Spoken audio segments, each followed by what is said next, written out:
Toujours dans la même intervention, Mahmoud Abbas a affirmé qu'en dépit de son opposition au Hamas, l'autorité palestinienne a voté à l'ONU contre la résolution américaine condamnant le mouvement terroriste pour avoir bombardé des cibles civiles israéliennes lors du dernier round des combats il y a un peu plus d'un mois. Il s'agit d'une résolution qui n'a pas, je vous le rappelle, obtenu la majorité suffisante pour être validée par les instances de l'ONU. Ceci étant, le Hamas promet de réagir très fermement à la mort vendredi de 4 Palestiniens qui avaient menacé des soldats israéliens le long de la barrière de sécurité qui sépare Israël de la bande de Gaza. Ce sont quelques 8000 Palestiniens qui ont participé à ces émeutes. Des émeutes qui, il faut bien le rappeler, s'étaient apaisées au cours des dernières semaines, mais qui semblent donc l'avoir repris vendredi dernier. La Turquie a envoyé hier soir des forces militaires dans le nord de la Syrie, à proximité de là où se trouve l'essentiel des forces kurdes. Des forces kurdes qui, dans quelques jours, seront abandonnées, vous le savez probablement, par les 2000 soldats américains dont Donald Trump a ordonné le retrait et le retour aux États-Unis. Et à ce propos, le Premier ministre israélien Binyamin Netanyahou a déclaré en parlant de Tayyip Erdogan qu'un homme qui massacre les hommes, femmes et enfants kurdes sur son territoire et sur le territoire syrien ne peut se permettre de donner des leçons de morale à l'État d'Israël. Il s'agit là d'une réponse de M. Netanyahou aux accusations lancées par Erdogan durant le week-end contre l'État d'Israël qui, selon lui, je le cite, massacre femmes et enfants, sous-entendu dans les territoires palestiniens. Le secrétaire d'État américain sortant, James Mattis, qui a annoncé jeudi soir sa démission, mais qui est toujours en poste, a annoncé l'annulation de la visite qu'il devait effectuer la semaine prochaine en Israël. Ceci étant, le sénateur républicain Lindsey Graham a déclaré, il a réclamé une audience d'urgence au Sénat à la suite de la décision du président Trump de retirer les forces américaines de Syrie.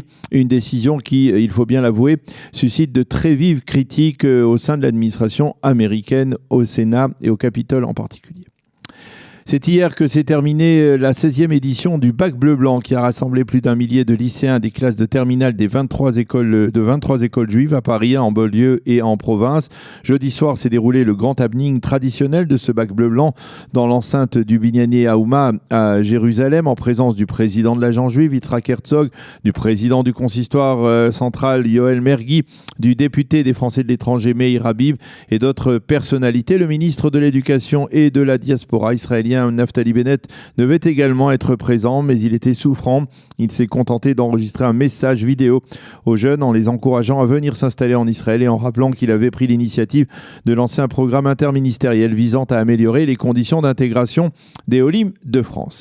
D'ailleurs, à ce propos, il faut souligner que contrairement à ce qui avait été initialement prévu par le gouvernement, le Conseil des ministres ne débattra pas aujourd'hui de ce plan de Naftali Bennett. En effet, le Premier ministre Binyamin Netanyahou s'y serait opposé.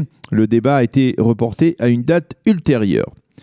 Et pour revenir au Bac Bleu-Blanc, sachez que la soirée de clôture de cette édition s'est tenue hier soir dans le parc Davidson, à côté des vestiges du Beth Amikdash et du Kotel, en présence du grand rabbin de Jérusalem, le Rav Shlomo Moshe Amar, qui participe d'ailleurs à ce rendez-vous depuis la première édition du Bac Bleu-Blanc.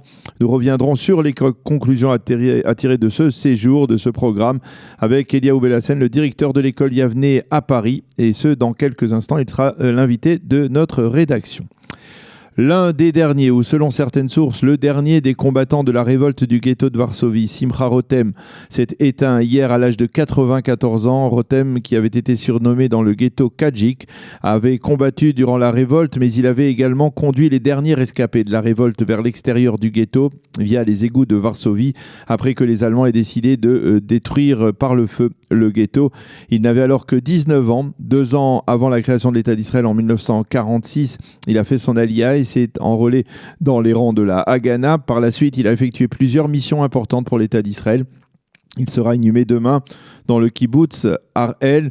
Le Premier ministre de l'État d'Israël et le président de l'État d'Israël lui ont rendu un hommage appuyé. La météo pour terminer, le temps sera partiellement nuageux à clair sur l'ensemble du territoire israélien aujourd'hui. 14 degrés à Jérusalem, 19 à Tel Aviv et 23 degrés à Eilat pour les températures. C'est la fin de ce premier journal d'information. Nous allons marquer une pause musicale et on se retrouve tout de suite après sur Studio Kalita pour la suite de nos programmes.